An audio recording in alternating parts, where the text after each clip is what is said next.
Les universités publiques et grandes écoles du Gabon devraient connaître enfin une véritable cure de jouvence sous l'impulsion du président de la transition, Brice Clotaire Oligui Nguema.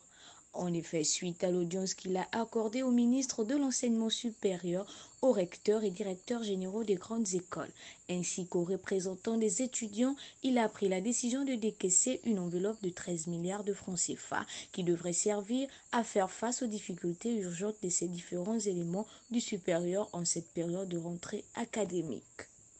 C'est en tout cas le ministre de l'Enseignement supérieur Hervé Ntoum Essingon qui a dévoilé l'information au sortir de l'audience. Sensible à la situation de nos universités et grandes écoles, le président de la transition a décidé de débloquer une somme de 13 milliards de francs CFA. Cette somme servira à la fois à soulager les établissements sur le plan des infrastructures que sur le plan du fonctionnement en permettant que le démarrage de l'année soit effectif et apaisé, a-t-il indiqué.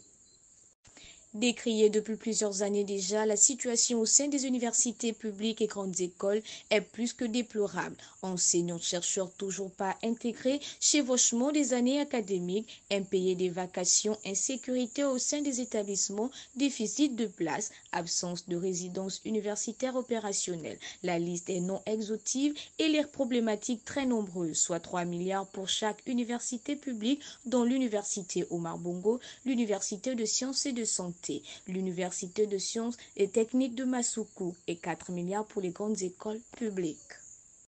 C'est donc là encore une réponse concrète et efficace de la part du président de la transition, Brice Clotaire Oligui Nguema, qui, soucieux des conditions d'apprentissage des étudiants des universités publiques, mais également des grandes écoles, a décidé de répondre favorablement au redressement de l'enseignement supérieur dans d'autres pays. Notons que ces problématiques sont des legs de l'ancien régime auquel il attend continuer à apporter des solutions idoines.